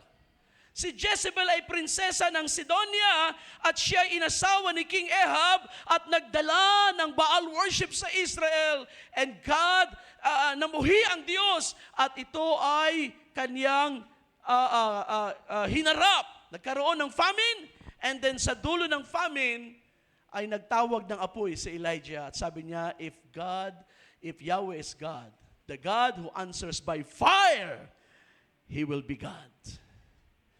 At doon ay nakita natin na ang apoy ng Diyos bumaba and then pinatay ang mga propeta ni Baal at nagalit si Jezebel. So doon, it seems like ang nangyari sa Mount Carmel is the beginning o pasimula ng isang gawa but it was not finished. It was not complete. Sapagkat after ng Mount Carmel, buhay pa rin si Jezebel, buhay pa rin si Ahab, at marami pa rin ang mga sumasamba kay Baal. Pero ang ministry ng Elijah ay specific. It is connected with the destruction of Baal worship. Kaya nasalin ito kay Elisha at inanoint ni Elisha ang hari na magkukumpleto ng sinimulan ng Diyos kay Elijah. I hope you get the picture, mga kapatids. Okay? You get the picture. Bakit? Because kung paanong si Elisha ay prefiguration ni Jesus Christ, so was Jehu. Sino si Jehu? Anong connection ni Jehu kay Jesus Christ? Ang ginawa ni Jehu ay reflection ng gagawin ng anak ng Diyos when He comes. So ang dalawang larawan na ito ni Elisha at ni Jehu ay pwede nating tingnan na dalawang larawan ni Kristo. Ang isa ay doon sa panahon ng kanyang first coming, reflected in the person of Elisha, at ang pangalawa ay nire-reflect kay Jehu sa kanyang second coming. Na ano? Na hindi lang basta i-introduce ang kingdom, kundi bago dumating ang kaharian ng Diyos, mayroon ang Diyos gagawing paglilinis sa ibabaw ng lupa at wawasakin niya ang lahat ng anyo ng idolatry. Hallelujah! In fact, nang dumating sa panahon ni Jesus sa lupa, the work was, sabi ng Biblia, sabi ni Jesus, it is finished. In a sense, the work was complete. Pero sa kanyang second coming, ang gawa ay lubos na accomplished. Sapagkat ang ginawa ni Kristo sa krus ay hindi doon nagtapos, kundi ang completion nito ay hanggang sa kanyang second coming, na kung saan ang lahat ng kaaway ay wawasakin. Now, it's very interesting mga kapatid, because pagdating sa book of Revelation, Jezebel is alive. The spirit of Jezebel is alive. Saan natin siya makikita? Sa 7 church ages. Pang-ilang panahon? Pang-4 na panahon. Sa panahon ng Thyatira, I think, ay makikita natin na ang spirito ni Jezebel ay nasa loob ng Kristyanismo. Kaya nga sabi nila, kung talaga nagtagumpay si Kristo, how come na marami pa rin kasamaan sa lupa? Maghintay lang kayo. Hindi pa tapos ang gawa ng Panginoon. Nagsimula pa lang yun sa krus. Tatapusin niya yan. Hallelujah! Sabi ng Philippians, He will be faithful to complete it unto the day of Jesus Christ. See? Kaya ang spirito ni Jezebel ay buhay sa loob ng Kristyanismo, at ito'y in-identify ni Jesus as a form of religion, a form of Christianity. At sabi sa chapter 2, verse 19 and 20, I know your deeds. At sabi sa verse 20, but I have this against you. You tolerate the woman Jezebel, who calls herself a prophetess, and teaches and leads my servants astray, so that they commit fornication and eat things sacrificed to idols. Hallelujah! Kaya nga sa loob ng Kristyanismo, there is a part of Christianity that worships Baal and Ashtaroth, na merong modern name, Santo Niño at Madonna. Madonna and child. Queen of Heaven. Alam niyo ba sa Bible ay bawal sambahin ang Queen of Heaven? Pero sa Roman Catholicism, they worship Mary as the Queen of Heaven. So, kita niyo ang spirit ni Jezebel ay buhay. Ito'y nag-exist. Pero ang sabi dito, sa kasunod na verse, ihahagi sila sa Great Tribulation. I gave her time to repent, and she does not want to repent of her sexual immorality. Behold, I will throw her on a bed of sickness, and those who commit adultery with her into great tribulation, unless they repent of her deeds. And I will kill her children with plague, and all the churches will know that I am He who searches the minds and the hearts.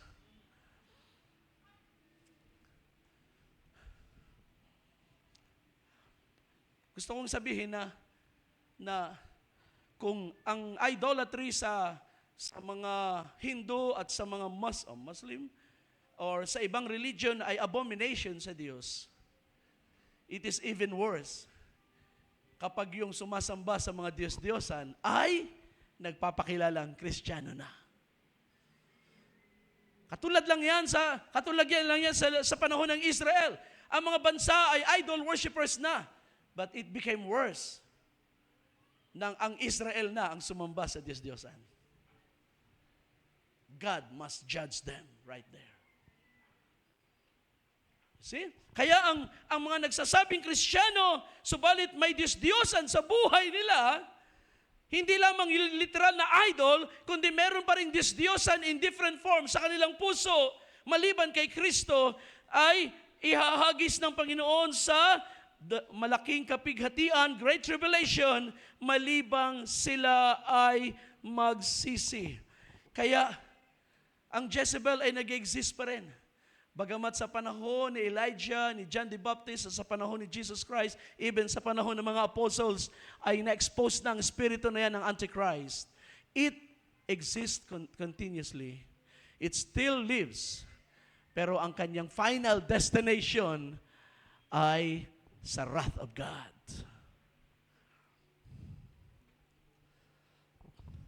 Dugtong ko ang ilang talata sa Book of Revelation para makomplete natin. Revelation 17.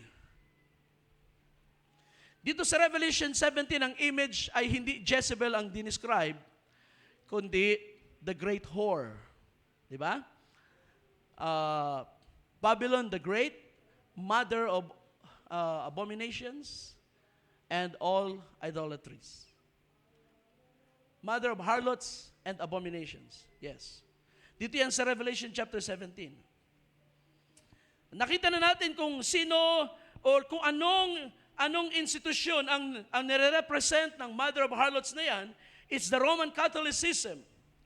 Okay? So, at siya'y nakaupo sa isang hayop na may 10 sungay, at ang 10 sungay na ito ay inihula ng lilitaw by Prophet Daniel na mga kingdoms, at ito'y mga kingdoms na susuporta doon sa mother of harlots or Jezebel. At ito ay mga kingdoms at mga kings na wawasakin ni Kristo.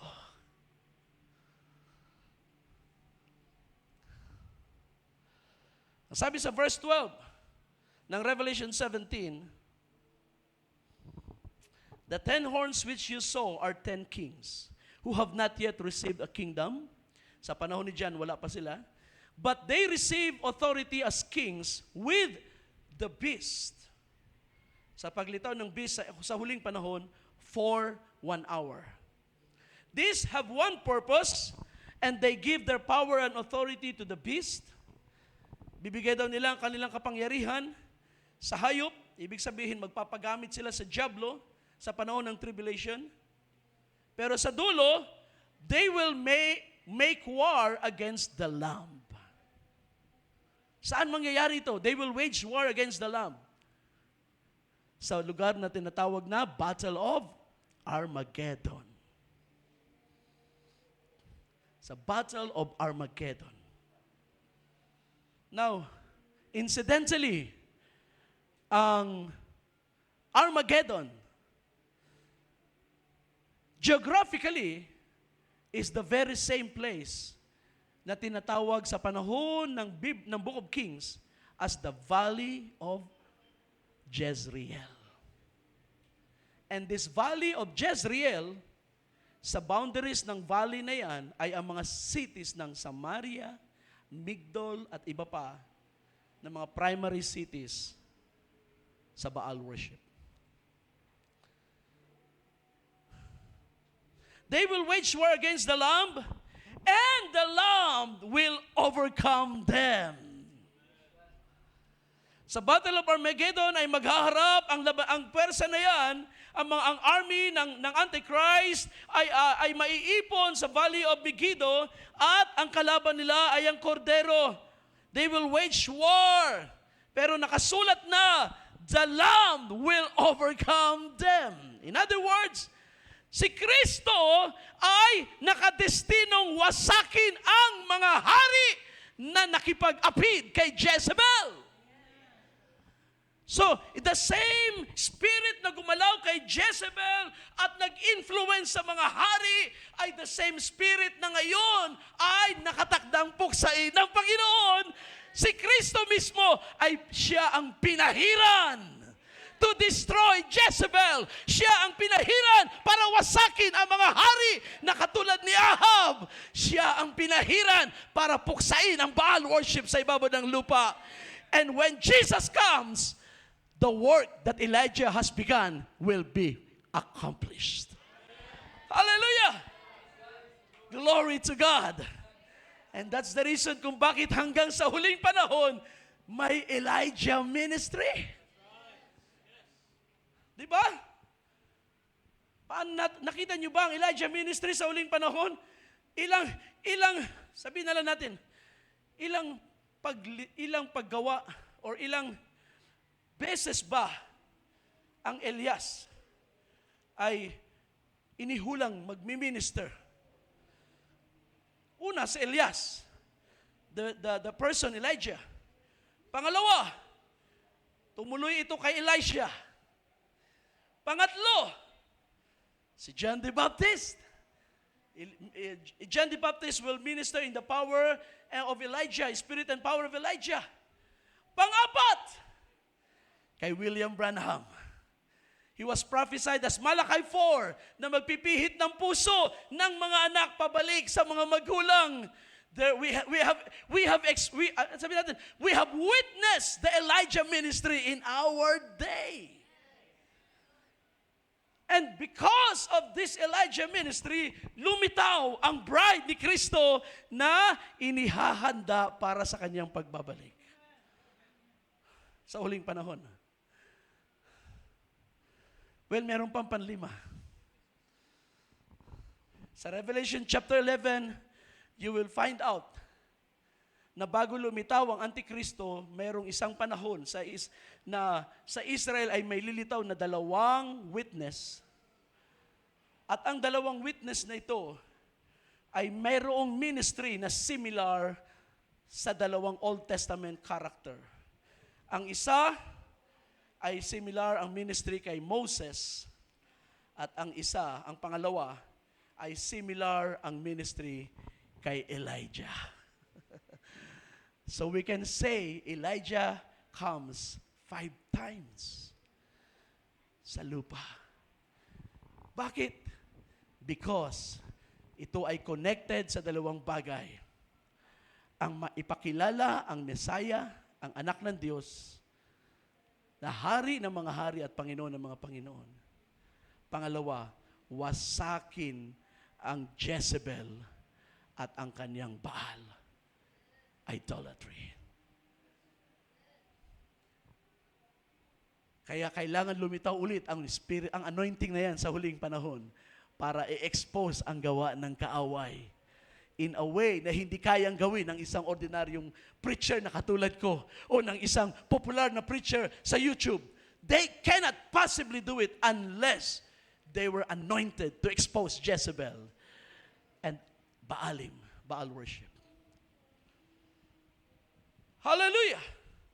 Ang sabi nito, the Lamb will overcome them because He is Lord of Lords and King of Kings. So you see, Jehu prefigures the Lord Jesus Christ as the King of Kings, the anointed King na darating sa lupa para tapusin ang nasimulang gawa, pinagawa ng Diyos sa kanyang lingkod na propeta. Kaya brothers and sisters,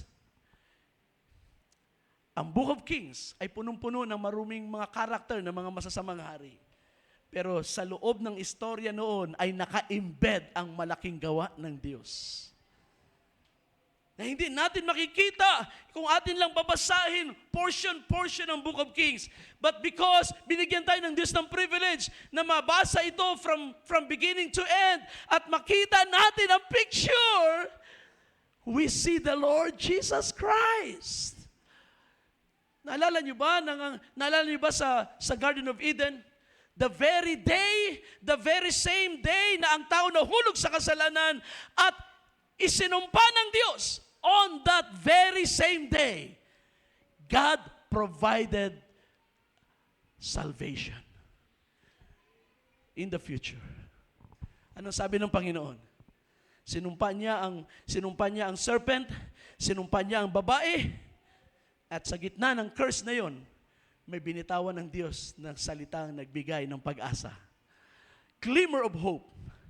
I will put enmity between your seed and her seed. Inimbed ng Diyos sa kanyang curse ang isang pag-asa na mayroong darating na seed of the woman na wawasak sa kasalanan. And that seed is the Lord Jesus Christ. Sa krus ay kanyang tinuldukan ang kasalanan sa buhay ng mga anak ng Diyos. Amen? In a similar manner, sa aklat ng mga hari, all we see sa ibabaw ay puro kasamaan at puro karumihan from beginning to end. In fact, ang trend nga ng Book of Kings ay hindi naman ito up and down, up and down. It is a continuous slide to destruction. Sa kalagitnaan ng 2 Kings, nawasak ang Israel. Sa dulo ng 2 Kings, nawasak ang Judah.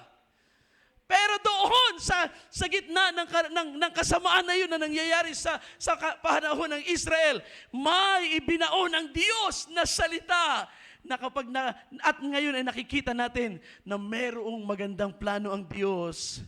Magpiprevail ang kasamaan ngayon, pero hindi kapag dumating na si Kristo.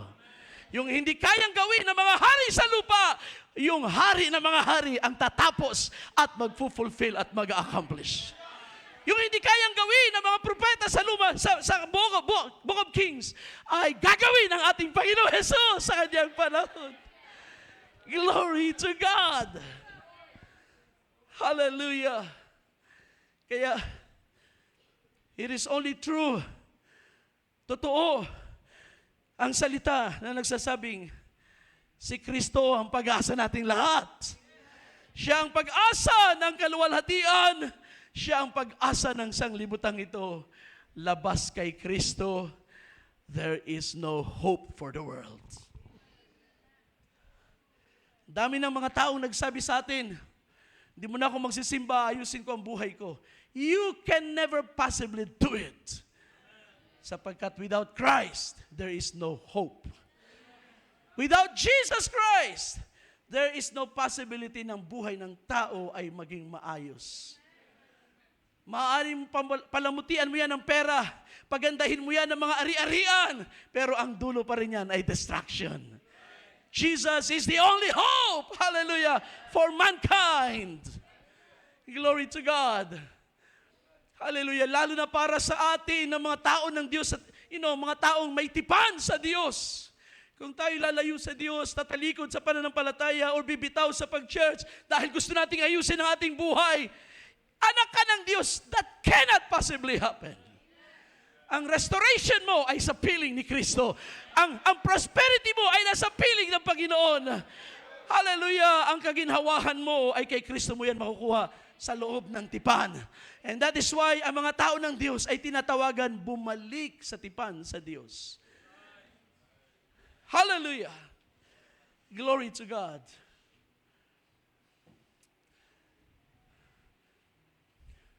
Si Elisha at si Jehu ay ray of hope sa Book of Kings sa isang panahong madilim. Sila ang sinag ng pag-asa sa panahon ng Israel na wala silang makitang magandang pag-asa sa buhay ng mga supposedly ay magigiting na mga hari. Even the kings who sat on the throne of David ay hindi nagbigay ng pag-asa at naghatid pa rin sa kapahamakan sa bayan ng Diyos. But in the life of Jehu and Elisha, we see the glimmer of hope. They are reflections of the Lord Jesus Christ. Ooh. And I am glad I see Christ in them. And I see them reflecting Jesus Christ. Kaya nga sabi ko sa inyo kanina, kings and prophets are prefigurations of Christ. Sila ang supposedly, let's say prophets, ang dapat nilang trabahuhin talaga ay ibigay ang salita na dapat tanggapin ng bayan ng Diyos. At ang mga hari ay mag-rule ayon sa perfect will ng Diyos para sa kanyang bayan. But these people, they failed. They failed. They failed. But that's okay for God. Okay lang yun sa Diyos. In other words, na-tolerate ng Diyos yun at napagtiisan ng Diyos yun. Sapagkat ang kanyang, ang lahat ng kanyang gagawin, it is all, sabihin natin, para bang, it is all pinned down, para bang nakadiin, nakatakda na mangyari, ma-fulfill lahat kay Kristo.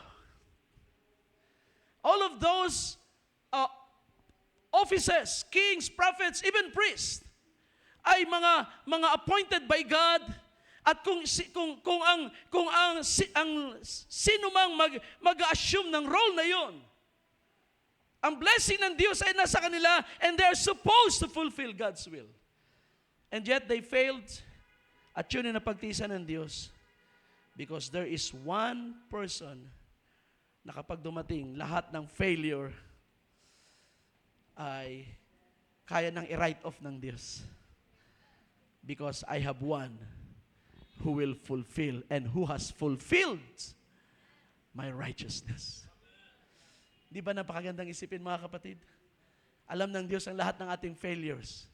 Pero dahil kay Kristo at nung ating ibinihis si Kristo sa pananampalataya, kaya ng Diyos i-write off ang lahat ng ating failures.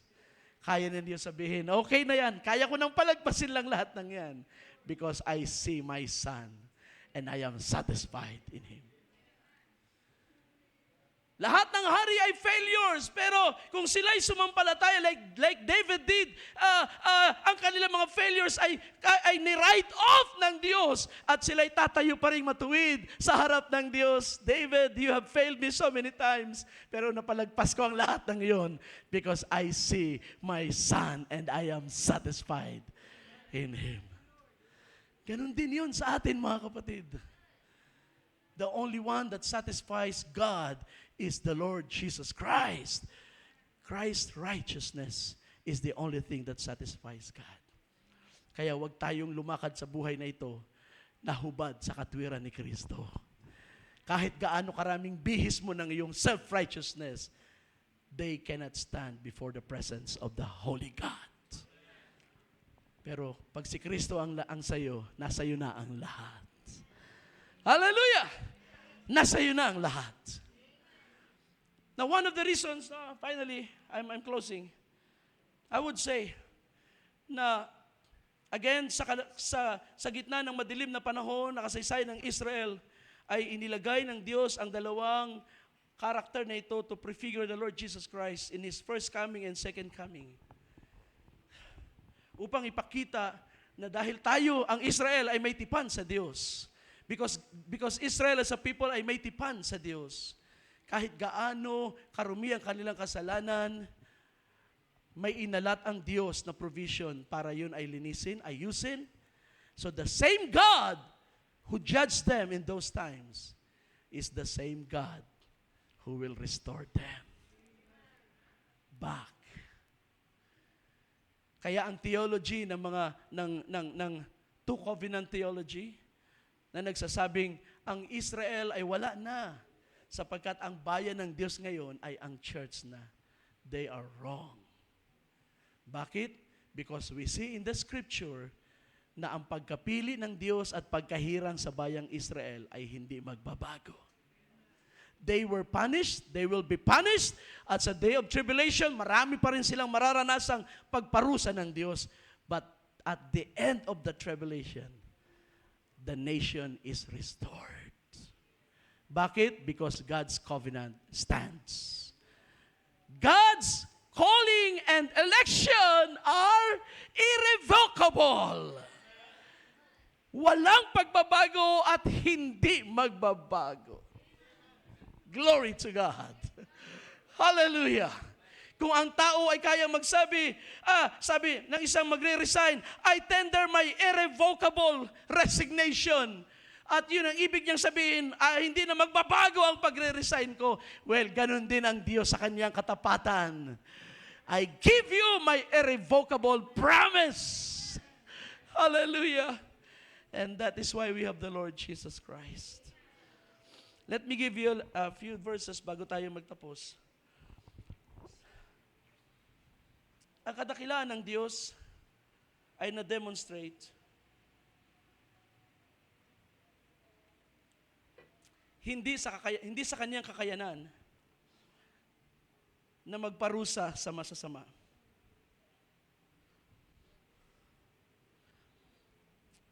Kundi ang tunay na kadakilaan ng Diyos ay na-demonstrate sa kanyang kakayanan na yung mga taong nagkasala at kanyang pinarusahan ay kaya niyang ayusin. Right?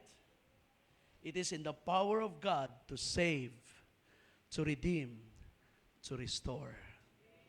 Pagwasak, madali lang yan. Ang dyablo nga, mangwawasak, marami siyang kayang wasakin. Pero wala siyang kayang ayusin. Amen? Pero ang demonstration ng kapangyarihan ng Diyos ay doon sa Ebanghelyo na nagsasabi ang lahat ng sinira ng dyablo, aayusin ng Panginoon. At ang pagwasak na pinadala ng Diyos dahil sa katigasan natin ng ating mga ulo, the same God ay magre-restore sa atin. Look at this, Job chapter 5. Sabi sa verse 17 and 18, Behold, happy is the person whom God disciplines. Sino sa inyo nakaranas ng pagdisiplina ng Diyos? Masaya ba kayo ngayon? Hallelujah. So do not reject the discipline of the Almighty, for He inflicts pain and He gives relief. He wounds, but His hands also heal. Hallelujah. That is why we rejoice in the discipline. Dahil kapag tayo dinisiplina, pinalo, pinarusahan ng Panginoon, pag napagtiisan mo yan, the same God na nagdiscipline sa iyo ay magre-restore, magpapagaling at mag-aayos ng iyong buhay. The same God will comfort you in your times of troubles. Hallelujah! Kaya ang solusyon when God disciplines us is to stay, to remain, to abide. Do not run away. Because if you run away, God cannot heal you. Bumalik ka sa Panginoon so that you will be healed.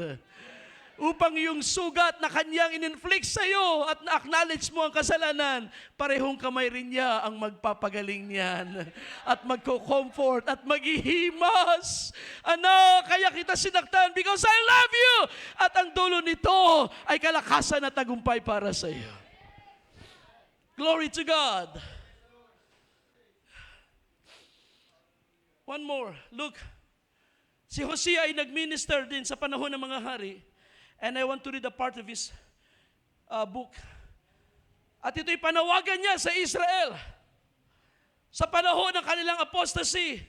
Sa panahon na sila ay sumasamba kay Baal. Chapter 6, verse 1. Come, let's return to the Lord. For He has torn, but He will heal us. He has wounded, but He will bandage us. He will revive us after 2 days, and He will raise us up on the 3rd day, so that we may live before Him. Purihin ang Panginoon. Let us return to the Lord.